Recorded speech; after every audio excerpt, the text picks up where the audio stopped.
This is lesson 6 in our series on the first book of Samuel. In this lesson, we will see how David consolidates the tribes and wins favor as he tries to establish his kingdom.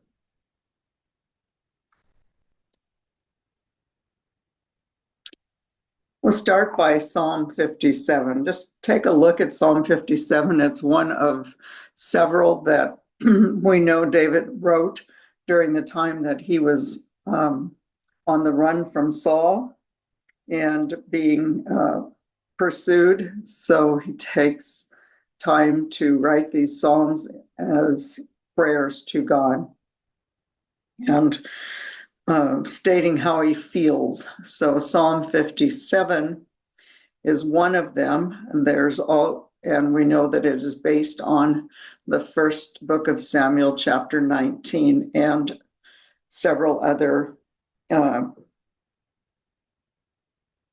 times that he is being pursued. There are also Psalm 56 and 42 and other ones that are from this period of time of David's writing. So in this psalm, David begins by calling on God for mercy to be rescued from his current situation. He depicts the Lord as a mother bird guarding her young from storms and rain with her wings. Because of God's promise to David, he was confident the Lord would keep him safe. Though his enemies attack him like wild animals, using weapons and words, David is assured of God's protection. He declares that the Lord's praise should be heard over the entire world. And that's the first 5 verses. And because David has a deep faith, he is assured that his enemies will only harm themselves in the long run. He promises to praise God early in the morning using all of his spiritual and musical strengths. David refers to praising God among the peoples and the nations. This would suggest that an audience beyond Israel and extending into the Gentile world would be knowing of his praise. David refers to the Lord's steadfast love or loving kindness. This depicts God's merciful loyalty to his chosen people. The psalm ends by repeating verse 5, calling for God to be praised worldwide. So we'll go back and take a look at this psalm just now that we know a little background of how it's written, see what it says. It was written when he has fled from Saul and he's hiding in the cave.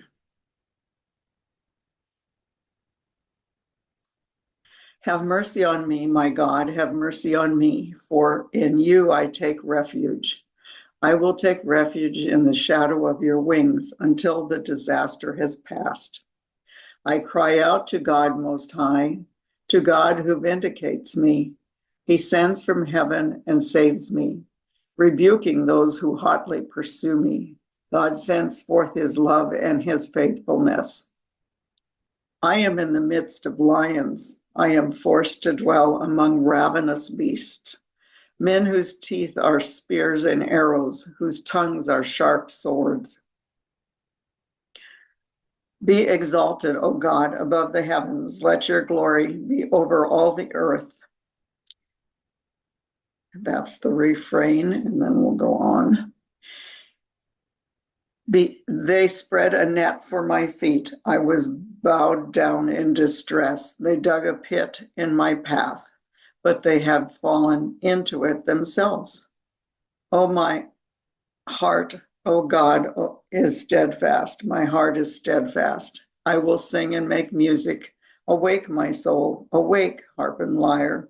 I will awaken the dawn. I will praise you, Lord, among the nations. I will sing of you among the peoples. For great is your love, reaching to the heavens. Your faithfulness reaches to the skies. And then the refrain, Be exalted, O God, above the heavens. Let your glory be over all the earth. So we get a picture of David in his faith that God will be with him.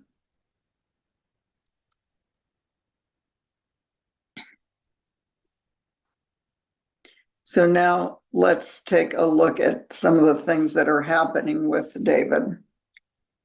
We know he's on the run. He's being pursued by King Saul. And he has allies. He has gained allies along the way, and he will pick up more in the future.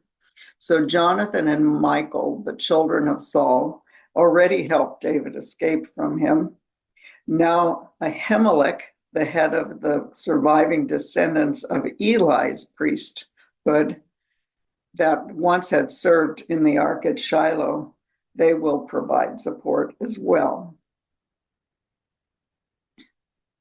So David has nothing, and he has his followers, but he has really nothing. He is pretty destitute. He is on the run. And one of the first things he does is he has an encounter with the priest Ahimelech at a place called Nob. It's only the first portion of this dramatic story that has a very tragic ending in Samuel 22. In that time, after hearing that David had been saved by Ahimelech, Saul had the entire priestly community at Nob massacred because they had helped David. So that's a very sad ending for this priest and his associates. But David asked the priest for food and a place to shelter for himself and his followers. Ahimelech answers that he has no ordinary bread, but he only has holy bread. According to Exodus 25 and Leviticus 24, this bread was to be eaten by Aaron and his sons, which were priests. So this is bread that's dedicated to the use of the sanctuary. So Ahimelech is willing to give this bread to David, but only if he has met the conditions of ritual holiness. In this case, Ahimelech inquires only after one condition of holiness, and that is that David and his men must not have engaged in sexual intercourse recently. The laws of purity required that those who come in contact with holy things must observe the purity laws. And that was one of them. Now, Jesus referred back to this incident when he was being questioned by and accused by the Pharisees. And Jesus and his followers were passing through a field on the Sabbath, and they were hungry, so they were pulling grains, heads of grains of wheat, and were chewing on them. So they were called to account for that. But Jesus said to them that they recall the time that David was an outcast and that he had been fed bread that was set aside in the sanctuary as holy bread. And this story is in Matthew chapter 12. And this is what it reads. One Sabbath, Jesus was strolling with his disciples through a field of ripe grain. Hungry, the disciples were pulling off the heads of grain and munching on them. Some Pharisees reported them to Jesus. Your disciples are breaking the Sabbath rules. And Jesus said, really? Didn't you ever read that David and his companions did what they did when they were hungry, how they entered the sanctuary and ate fresh bread off the altar, bread that no one but priests were allowed to eat? And didn't you ever read in God's law that priests carrying out their temple duties break Sabbath rules all the time and it's not held against them? There is far more at stake here than religion. If you had any idea what this scripture meant, I prefer a flexible heart to an inflexible ritual, you wouldn't be nitpicking like this. The Son of Man is no yes man to the Sabbath. He is in charge. And this is from the Message version of the Bible, so it's a little more modern. So this incident of David and Abimelech is the incident that he's referring to in the Old Testament. Jesus said, hadn't they ever heard of it?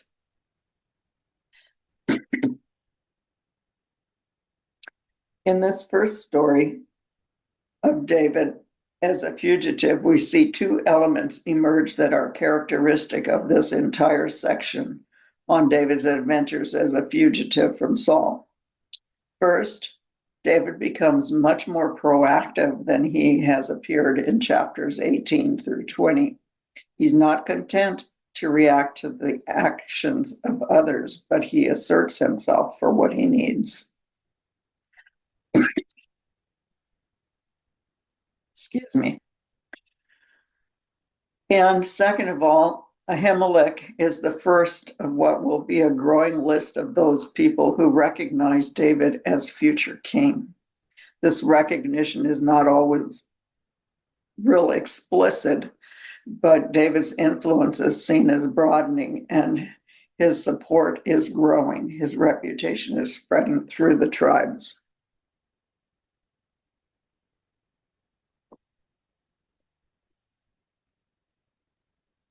David knew how to win friends and influence people, beginning by playing the harp for Saul, becoming friends with Jonathan, and marrying Michal. David also marries other women to gain loyalty from tribes, so he is shoring up his political allies. In chapters 24 through 26, we see that the viewpoint of the narrator of these stories, the editor of these stories, now stand showing that David refused to gain or to hold any power through forms of violence. David had spared Saul's life several times. He is persuaded by Abigail to spare Nabal.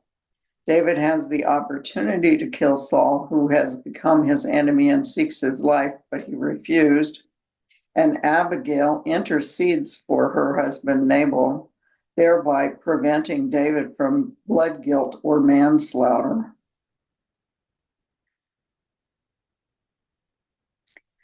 The claim of the story is that David is free of blood guilt for the house of Saul. He did not gain power by raising his own hand against God's anointed one, which helps his reputation to remain honorable.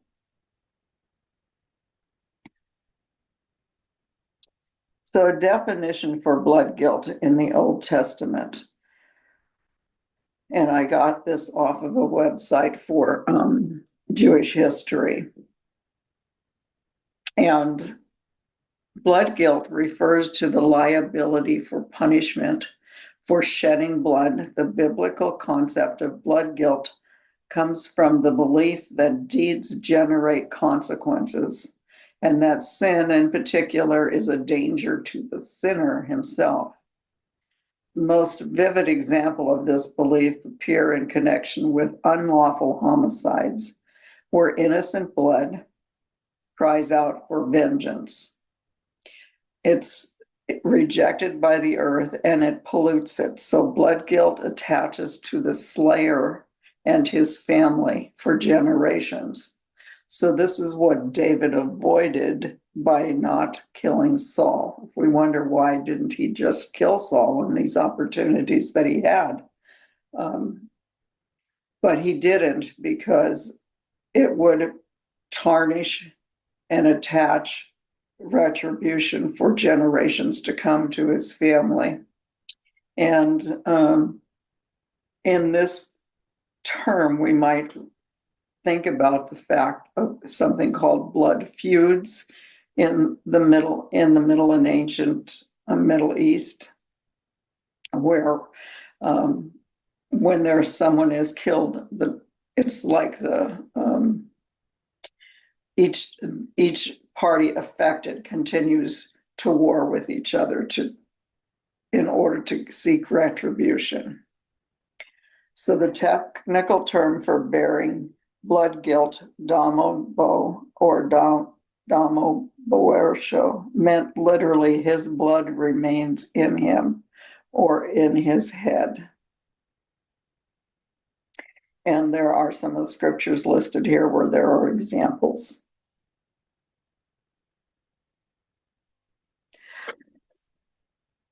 Even Saul, towards the end, confessed David as Israel's future. It's an important moment in the plot of this story, but the context in which this confession comes is equally important because this moment has not been reached by the usual power arrangements. It is a confession by Saul and a recognition when he realizes that David could have killed him, but chose not to.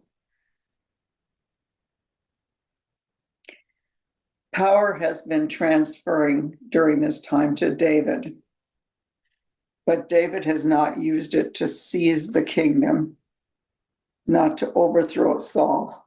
But in a dramatic episode, Saul has become David's enemy. It is in David's power. David could have killed him, but he did not. He spared Saul and he took an oath and he said, "Now swear to me by the Lord that when that happens, you will not kill my family and destroy my line of descendants." And this was what Saul asked. And David promised Saul with an oath. And then Saul went home, but David and his men went back to their stronghold.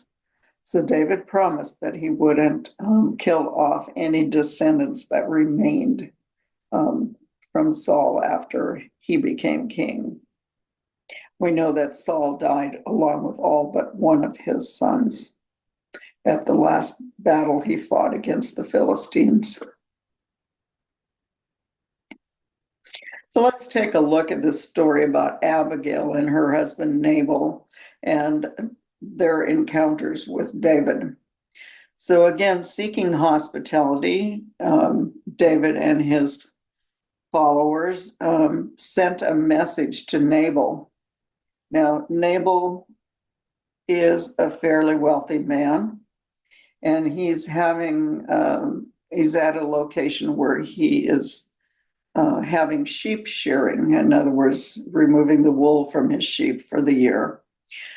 This type of activity generally turned into quite a festival.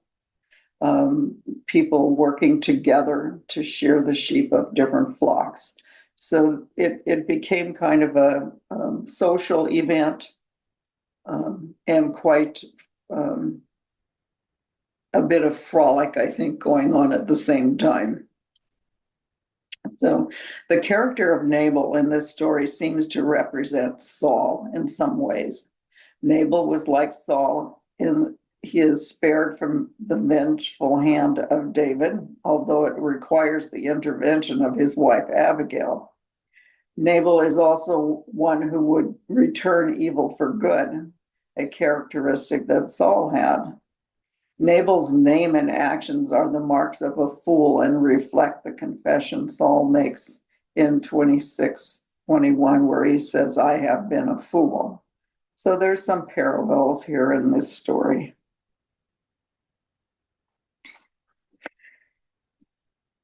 In connection to Saul, David asks for supplies from Nabal. His response to David's request is to treat David as a servant breaking away from his master, which would reflect Saul's treatment of David ever since chapter 19.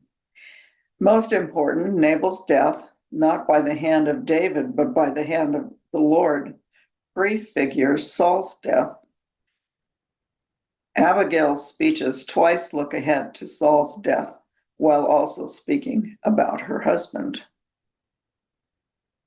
So Saul's death was attributed to God because he lost the battle with the Philistines, and then Nabal's death is attributed to God as well.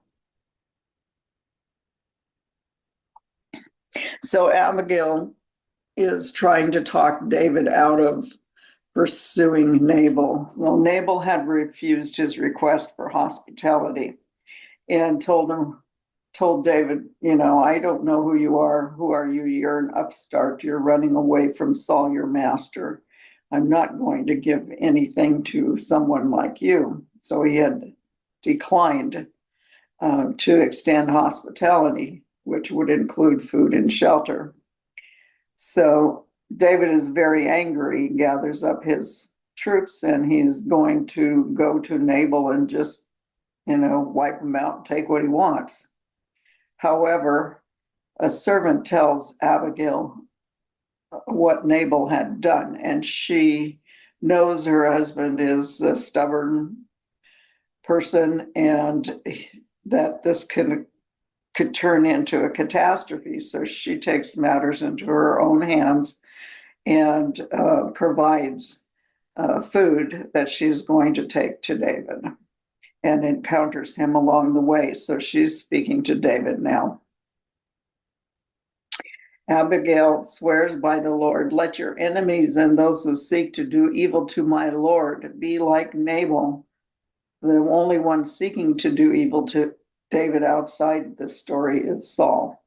And when Nabal is later struck dead by the Lord, the act is accompanied by a notice that he became like a stone.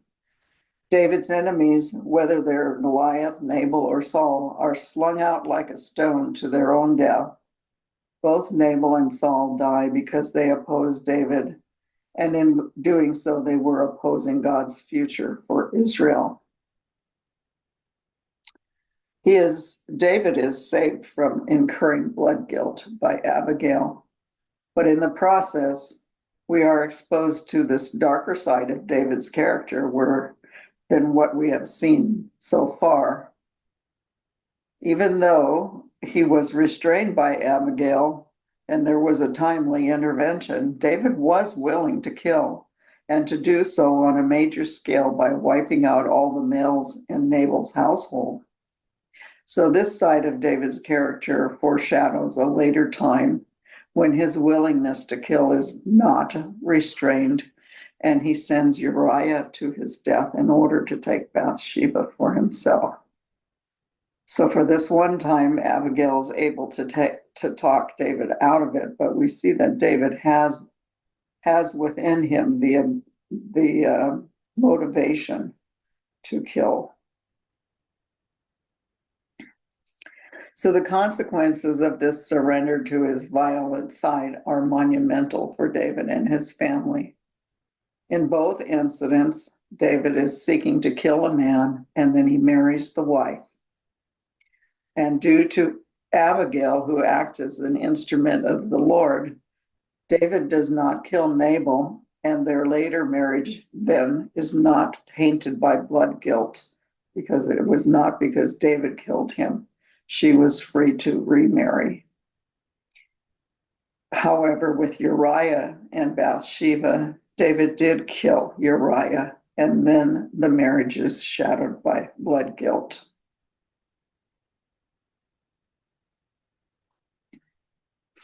In this whole story, Abigail is the central character. She appears as the agent through whose gifts the Lord is at work to restrain David from violence. In contrast to Nabal and his foolishness, Abigail recognizes in David the future king of Israel and understands the danger that blood guilt would constitute to that kingship. It's through her remarkable human gifts that the word and will of God are made clear to David, and he's able to step back from this danger. What are her gifts? Well, her gifts include intelligence, beauty, excellence in speech, resourcefulness, and a willingness to take action. And it may be significant that Abigail's story comes after the death of Samuel, before Nathan has entered into the story. Abigail is a bridge between the prophets of God's word, whether she holds such an office as a prophet or not. An additional element of Abigail's character has been recognized as a mirror image of Bathsheba. Uriah is a good man, but Bathsheba can do nothing to save him. Nabal is a worthless man, but Abigail goes to great lengths to save him.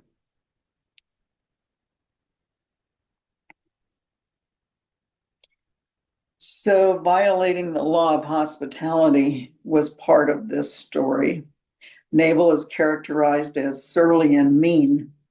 The precise the precise violation of hospitality that Nabal commits against David in this story. Verse 3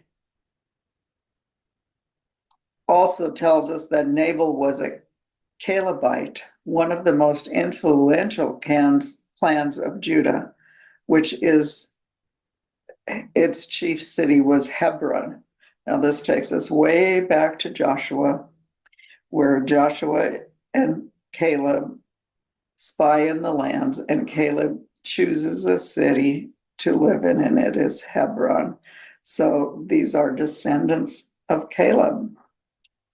In Leviticus 19:23, it says, when strangers reside with you in your land, you shall not wrong them. So that's one of the laws of hospitality. You would provide food and shelter. And another explanation or definition from the Jewish history website is, in ancient Israel, hospitality was not just a question of good manners, but it was a moral institution that grew out of harsh desert and nomadic existence. The biblical custom of welcoming a weary traveler and of receiving strangers in your midst was part of the matrix in which hospitality and all its other aspects developed into an esteemed virtue in the Jewish tradition. Biblical laws specifically sanctified hospitality toward the ger, or stranger, who was to be made particularly welcome for. You were strangers in a strange land. Always referring back to the Exodus. At one time, you were strangers in a strange land. So now, if strangers and foreigners come to you, travelers should be protected by the law, and you should extend a custom of hospitality.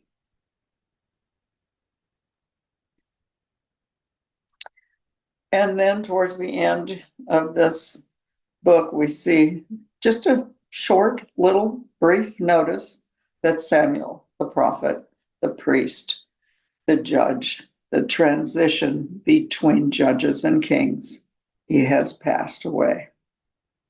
It's the end of an important time for Israel. For good or for ill, Israel now stands in the era of kings. Samuel anointed Saul and presided over his rejection.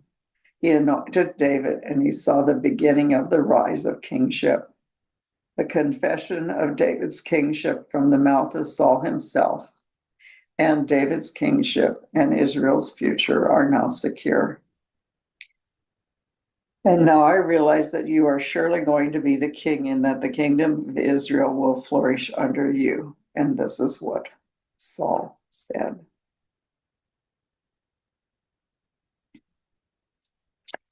And now we see that David became greater and greater, for the Lord, the God of hosts, was with him.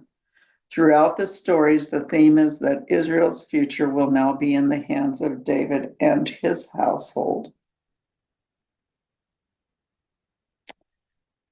And a short little video, about 15 minutes. There are so many different videos and good articles about King David that it's almost impossible to share everything, but we will share this first 15 minutes of this video.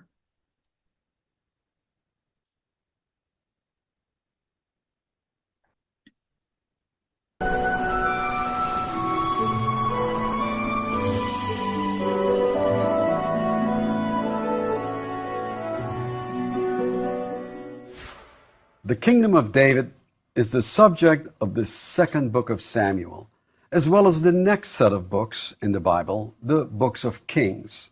Now, the Bible extols this period as the high point in the history of ancient Israel. But even here, reading between the lines, there are different traditions at work.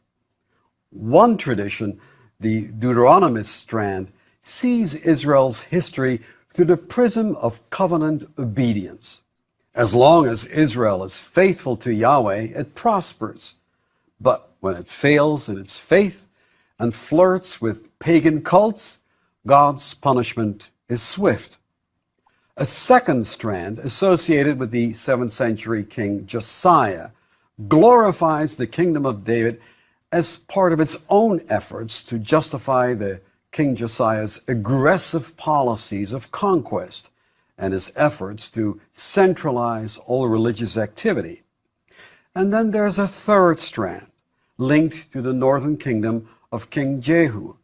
It isn't all that excited about the Davidic model, and it projects a vision that is more driven by the interests of the north, which are often at odds with Judah, its neighbor to the south. And finally, there is a tradition that dates to the Babylonian exile, and then interprets all of the foregoing evidence through a lens that is entirely pro-Judah. So what are we as archaeologists to make of all these different viewpoints? Well, one thing it could mean is that scribes of the 7th through the 5th century BC who skillfully wove all these traditions together weren't always clear themselves about what happened and why. And that has opened up a fierce debate that continues to this day. Let me give you an example. On the one hand, there are archaeologists whose views are sometimes called maximalist. In the mid-20th century, scholars such as William Albright and Yigal Yadin tended to see archaeological discoveries as potential evidence of David's kingdom, and that strand continues to this day. But in more recent years, another group has emerged, which are sometimes known as the minimalists.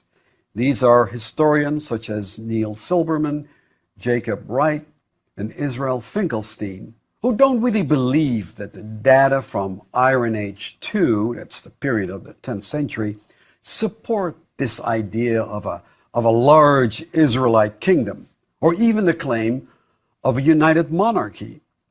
Instead, what they see is a more gradual emergence of two rival kingdoms, Judah in the south, Israel in the north, which later authors then conflated into an ideal monarchy, a model for the future restoration of an independent Jewish state.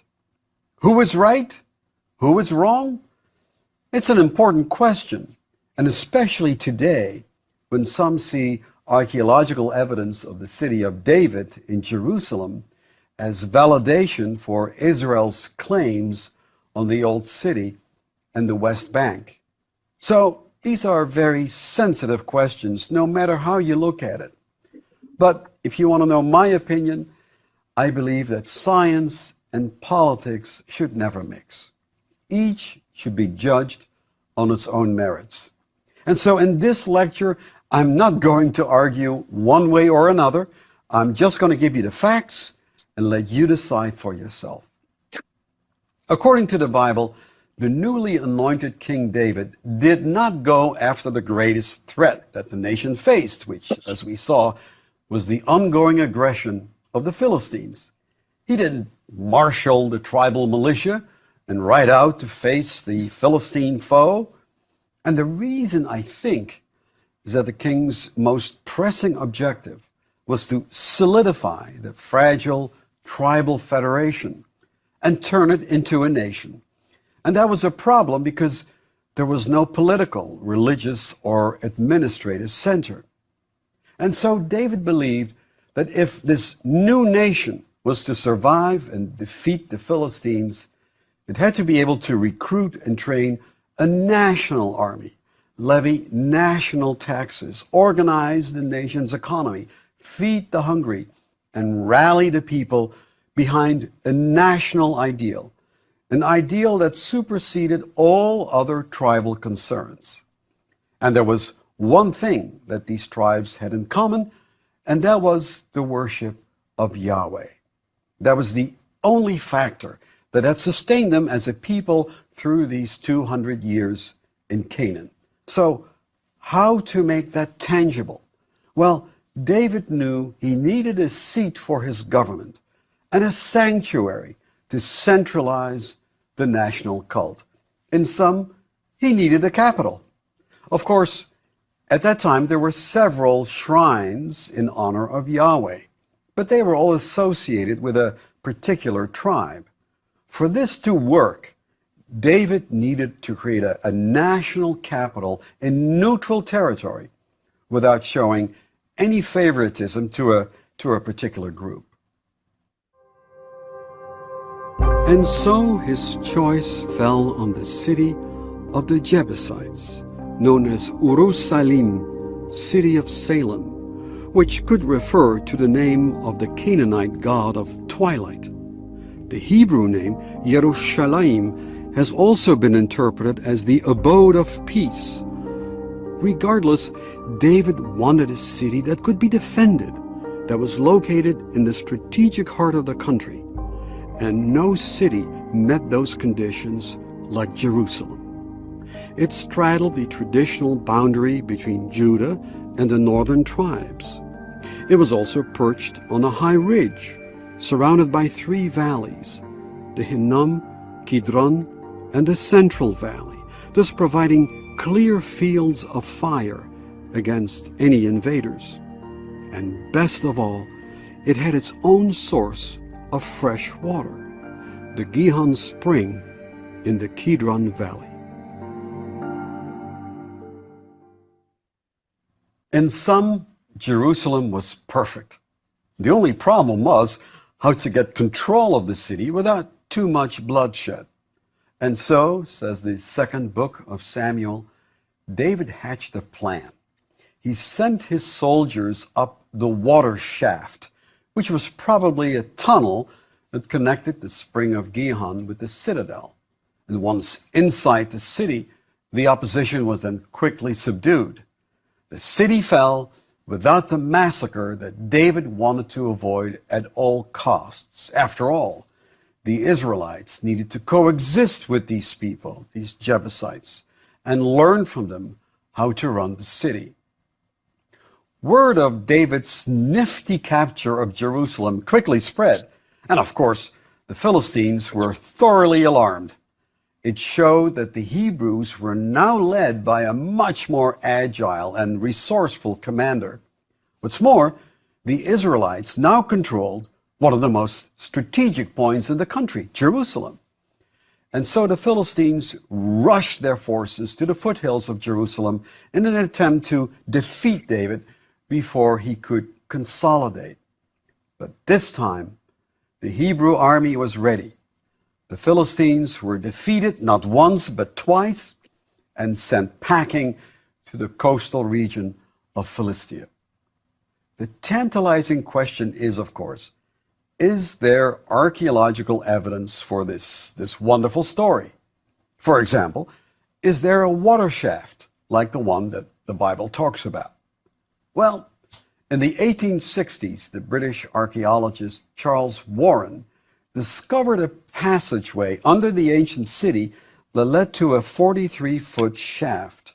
From here, the citizens of Jerusalem may have lowered their buckets into a basin fed by the Gihon Spring.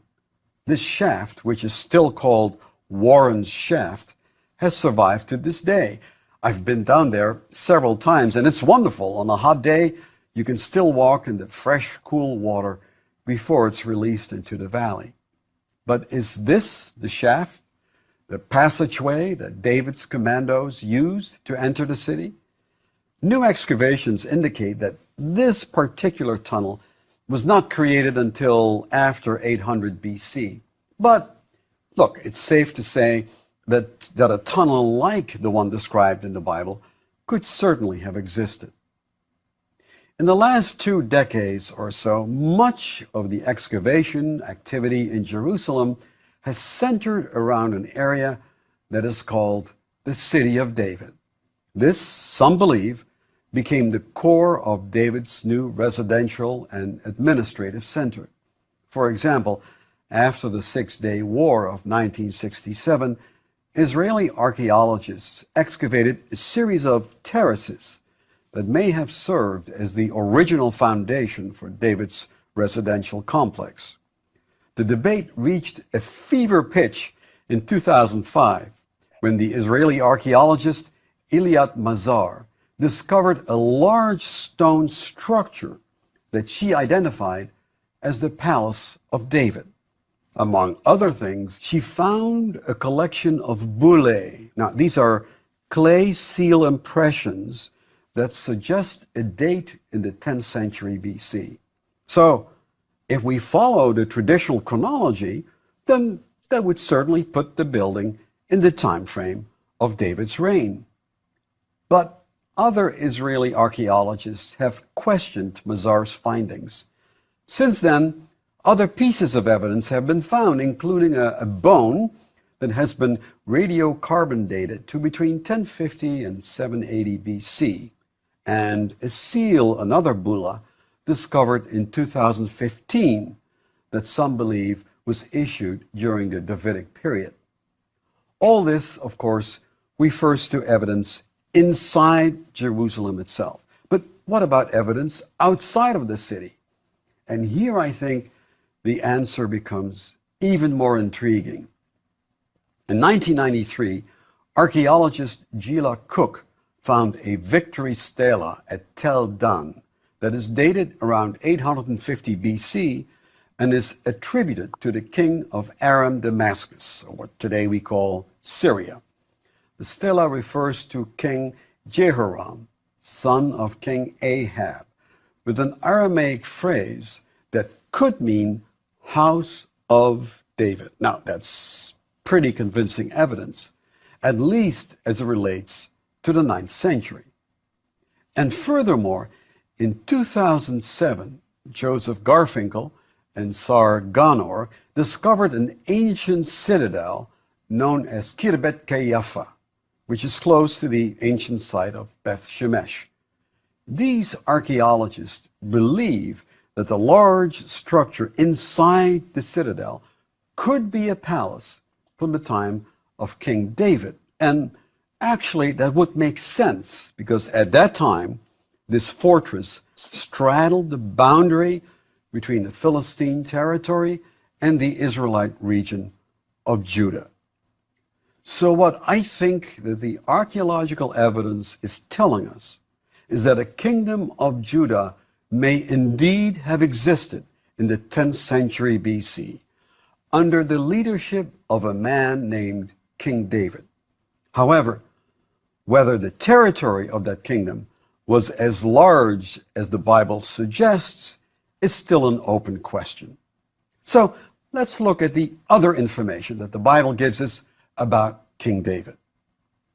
According to the second book of Samuel, David was not satisfied with his great victory over the Philistines.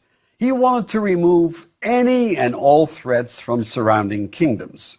And so he decided to conquer Aram Damascus, today's Syria in the north, as well as the territory of Ammon and Moab, today's Jordan in the east, and finally that of Edom, roughly today's Negev desert in the south. But, here we have to wonder, how is it that the Hebrew army, which struggled for so long to subdue the Philistines, is all of a sudden able to conquer all of the kingdoms in this part of the Near East? So, from a historical point of view, this may just be a rear-view projection by the scribes of the 7th century court of King Josiah, who, as we will see, did indeed try to occupy all of this territory. But what about David himself? What kind of a man emerges from the pages of the Bible?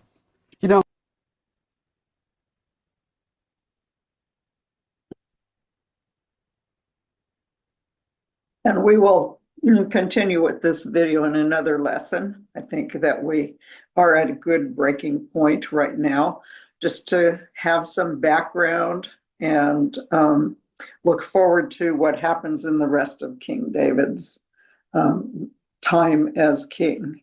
Like he said in the video, what kind of a man is he? And we will continue learning about that in the next few lessons.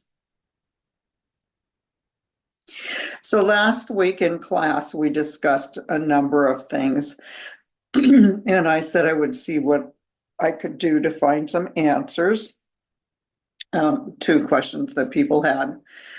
One of them was what tribes were already there in Canaan that seemed to be other than the Philistines that they were interacting with throughout the period up until King David. So we have a geographical map here, which I always like looking at the geographical maps because you get an idea of how the lay of the land is and how hilly it is. And you can see why shepherds are one of the main ways of, or having flocks of sheep and goats are one of the main ways of making a living in the hill countries. But we do have some groups of people that come up, the Ammonites, the Moabites, the Edomites, and down here was where we saw the Kenites last time and the Amalekites. So this area was called Canaanites. And here's the city of Jerusalem, which he was just talking about in the video. And then here is another map of the Canaanite tribes as it was seen at the point of time of entry to the promised land at the end of the book of Joshua. So we had the Amalekites, the Kenites, the Edomites, the Moabites, the Amorites, and more Amorites, and many smaller tribes like Jebusites would have been here, and we know the Hittites were encountered a number of times, and there's two areas for Hittites, and then the Perizzites, and so on. And so there's these are probably just the main tribes, and they have sub-tribes as well.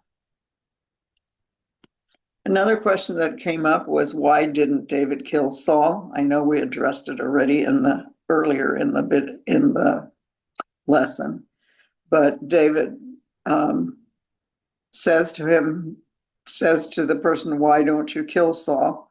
No, David says, don't kill him, for who can remain innocent after attacking the Lord's anointed one? So he's talking about the blood guilt that would be associated with him if he were to kill someone who's been anointed by God. And he says, the Lord forbid I should kill the one he has anointed, and take this spear and a jug of water.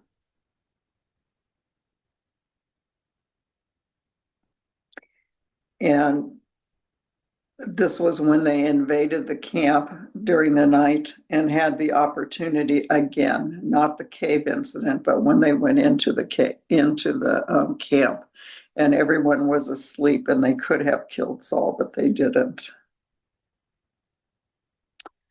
And yet another map of Canaan.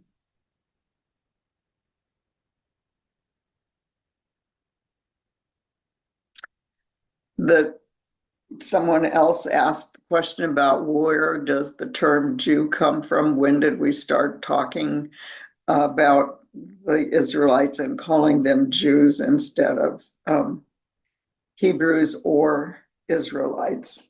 And this is what I found in the ebible.com under questions. The term Jew was derived from the name of one of Jacob's 12 sons, Judah, who became the founder of the ancestral line into which Jesus would eventually be born.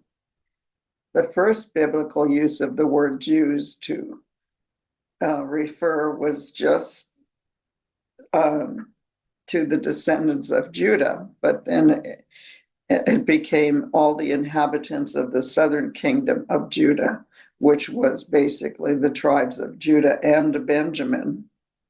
But all of the descendants of Abraham through Isaac and Jacob, as well as those who eventually converted to Judaism, the term is used in the book of Esther first in the translation of the King James Bible. So that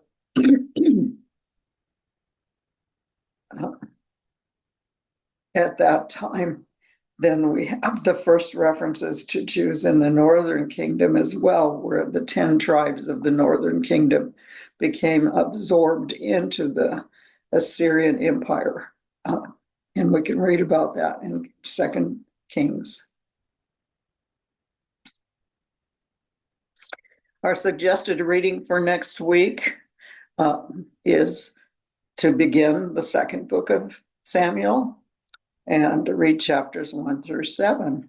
And if you feel like reading another Psalm of David, there's Psalm 142 as my suggestion. And a blessing for you this week from Isaiah 41, verse 10. Fear not, for I am with you. Be not dismayed, for I am your God. I will strengthen you. I will help you. I will uphold you with my righteous right hand.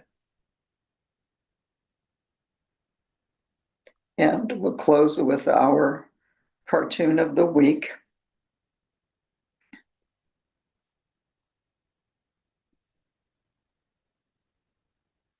Have a great week, and I will see you for lesson 7 next.